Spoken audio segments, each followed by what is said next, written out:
আসসালামু আলাইকুম প্রিয় শিক্ষার্থীবৃন্দ, আশা করি তোমরা সকলে ভালো আছো। ইউকে কোচিং সেন্টার কর্তৃক আয়োজিত ইংলিশ সেকেন্ড পেপারের চেঞ্জ অফ ভয়েসের আরও একটি ক্লাস নিয়ে আমরা তোমাদের সামনে হাজির হয়েছি। গত কয়েকটি ক্লাস ধরে আমরা ধারাবাহিকভাবে ভয়েস চেঞ্জের উপর বিস্তারিত আলোচনা করছিলাম। তারা ধারাবাহিকতায় আমরা আজকে আলোচনা করব রিফ্লেক্সিভ প্রোনাউনের ভয়েস পরিবর্তন। রিফ্লেক্সিভ প্রোনাউন কি?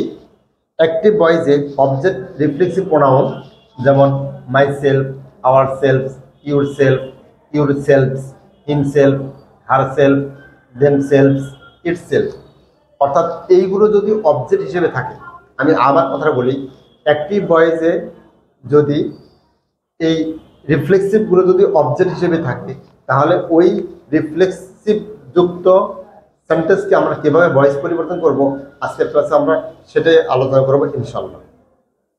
তাহলে আমরা সহজ কথা জেনে নিলাম রিফ্লেক্সিভ কোনগুলো। এই যে আমরা এখানে উল্লেখ করে দিয়েছি যে শব্দগুলো, এইগুলো যদি কোনো সেন্টেন্সে থাকে তাহলে সেটা হয়ে যাবে রিফ্লেক্সিভ সেন্টেন্স। আর এ সকল রিফ্লেক্সিভ সেন্টেন্সের আমরা ভয়েস পরিবর্তন করার জন্য আমরা এখানে দেখো অ্যাক্টিভ এবং প্যাসিভ দুটো গঠনে দিয়ে দিয়েছি। অ্যাক্টিভের মধ্যে সাবজেক্ট থাকবে, ভার্ব থাকবে এবং অবজেক্ট হিসেবে কি থাকবে? রিফ্লেক্সিভ। তাহলে রিফ্লেক্সিভ কোনগুলো? রিফ্লেক্সিভ এই যে আমরা উল্লেখ করেছি এগুলো যদি কোনো সেন্টেন্সের মধ্যে থাকে অবজেক্ট হিসেবে, তাহলে ওই সেন্টেন্সটাকে আমরা কিভাবে অর্থাৎ প্যাসিভ রূপান্তর করব।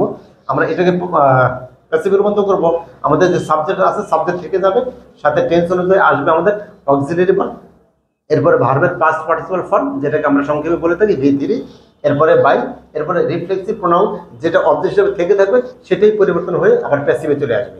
অর্থাৎ অ্যাক্টিভে যে রিফ্লেক্সিভ প্রোনাউন থাকবে সেটি, অর্থাৎ প্যাসিভ করতে গেলে প্যাসিভে একই রিফ্লেক্সিভ প্রোনাউন থাকবে। তাহলে চলো আমরা কয়েকটা এক্সাম্পল দেখি, তাহলে আমাদের কনসেপ্টটা আরো বেশি ক্লিয়ার হবে। দেখো আমরা এখানে লিখেছি হি কিল্ড হিমসেলফ। তাহলে একটু খেয়াল করো, আমরা এখানে আমাদের সাবজেক্ট হচ্ছে হি, ভার্ব টু হচ্ছে কিল, আর হিমসেলফ আছে আমাদের এখানে অবজেক্ট। তার মানে এই সেন্টেন্সটা আমাদের এখানে আছে পাস্ট ইনডিফিনিট টেন্সে আছে। তাহলে এটাকে যদি আমরা অ্যাক্টিভ থেকে যদি আমরা এটা প্যাসিভ রূপান্তর করি, আমাদের আগে সাবজেক্টে বসবে, তাহলে সাবজেক্ট এখানে কি আছে? আমাদের হি আছে, তাহলে আমরা সাবজেক্ট যা আছে তাই লিখবো।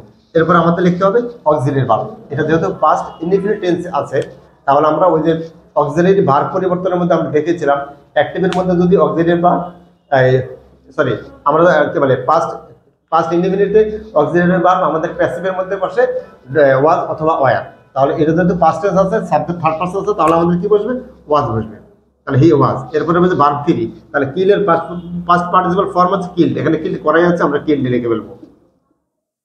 এরপরে হচ্ছে বাই, আমরা বাই লিখলাম। এরপরে আছে রিফ্লেক্সিভ প্রোনাউন। রিফ্লেক্সিভ প্রোনাউন যেটা আছে সেটাই থেকে যাবে, এখানে আমাদের আছে হিমসেলফ, তাহলে এটাকে আমরা কি করবো? যা আছে তাই নিয়ে আসবো, একেবারে সিম্পল। এরপর দেখো আমরা আরো একটা এক্সাম্পল দেখি, তাহলে হয়তো আমাদের কনসেপ্ট আরো বেশি ক্লিয়ার হবে। আমরা এখানে লিখেছি রানা পানিশড হিমসেলফ। তাহলে দেখো এখানে আমাদের সাবজেক্ট আছে রানা, ভার্ব আছে, ভার্ব টু আছে এখানে পানিশড, অবজেক্ট আছে হিমসেলফ।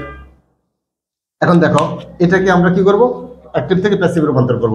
তাহলে আমাদের আগে সেম সাবজেক্ট বসবে, সাবজেক্ট আছে আমাদের এখানে রানা, এরপরে অক্সিলারি ভার্ব, এটাও পাস্ট টেন্সে আছে, তাহলে রানা যেহেতু থার্ড পারসন, তাহলে আমাদের কি হবে? ওয়াজ। এরপরে হবে ভার্ব 3, তাহলে এখানে পানিশড ভার্ব 3 করাই আছে, আমরা যেটা আছে সেটা লিখে দিচ্ছি। এরপরে আছে বাই, এরপরে রিফ্লেক্সিভ প্রোনাউন, এখানে আমাদের আছে হিমসেলফ, আমরা হিমসেলফ এখানে লিখে দিলাম। ওকে, এরপরে দেখো আরো একটা এক্সাম্পল আছে, এখানে আমরা আরেকটা এক্সাম্পল থেকে ফলো করি, তাহলে আমাদের আর কিছু বুঝতে সুবিধা হবে। এখানে আমাদের সাবজেক্ট আছে ইউ, অক্সিলারি ভার্ব আছে এখানে আমাদের শুড, আর এখানে মেইন ভার্ব আছে আমাদের হেল্প, অবজেক্ট আছে ইউরসেলফ। তাহলে দেখো এটাকে যদি আমরা করি, তাহলে আগে কি লিখবো? আমরা সাবজেক্ট কি আছে এখানে আমাদের? ইউ, এরপর আছে অক্সিলারি ভার্ব, যেহেতু এখানে মডেল ভার্ব আছে, আমরা সবাই জানি বা আমরা বিগত ক্লাসগুলোতে বলে এসেছি, যদি মডেল ভার্ব অক্সিলারি ভার্ব হিসেবে ব্যবহার হয়ে থাকে, তাহলে মডেল কখনো পরিবর্তন হয় না। তাহলে আমাদের কি করতে হবে? মডেলের সাথে অতিরিক্ত একটা বি যোগ করে দিতে হবে। যেমন আমরা অ্যাসার্টিভ আর ইন্টারোগেটিভের মধ্যে আমরা উল্লেখ করেছিলাম, যদি মডেল থাকে তার সাথে বি যোগ করতে হয়। তাহলে মডেল ভার্ব এখানে আমাদের শুড আছে, আমরা শুডটা রেখে দিলাম, তার সাথে আমরা অতিরিক্ত একটা বি যোগ করে দিলাম। তাহলে এর মধ্যে আমরা বি3, হেল্প আছে, হেল্পের বি3 হচ্ছে হেল্পড।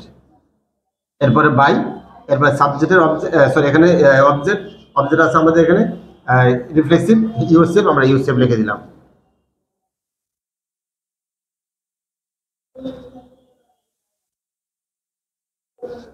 আশা করি বুঝতে পেরেছো। এই হচ্ছে নিয়ম আমাদের। তাহলে রিফ্লেক্সিভ করার সময় আমাদের এই জিনিসটা খেয়াল রাখতে হবে, রিফ্লেক্সিভ কি আর আমরা রিফ্লেক্সিভ সেন্টেন্স কিভাবে চিনবো। তার মানে আমাদের এই সেলফ যুক্ত ওয়ার্ডগুলো যখন যুক্ত থাকবে কোনো সেন্টেন্সে, তাহলে সেটা হয়ে যাবে রিফ্লেক্সিভ সেন্টেন্স। আর রিফ্লেক্সিভ সেন্টেন্সকে আমরা এই নিয়ম অনুযায়ী একেবারে সহজভাবে সুন্দরভাবে এটাকে আমরা সমাধান করতে পারি। আশা করি তোমরা সকলে বুঝেছো এবং তোমাদের জন্য এটা করাটা অনেকটা সহজ পদ্ধতি হয়ে যাবে। আশা করি তোমরা এগুলোকে বাসায় নিজেরা প্র্যাকটিস করবে এবং আরো যদি কারো কোনো কনসেপ্ট বুঝতে সমস্যা হয়ে থাকে আমাদেরকে কমেন্ট সেকশনে জানাবা, আমাদের তোমাদের সমস্যাগুলো সমাধান করবো ইনশাআল্লাহ। তো আজকে ক্লাস এ পর্যন্ত। সবাই ভালো থাকো, সুস্থ থাকো, আল্লাহ হাফেজ।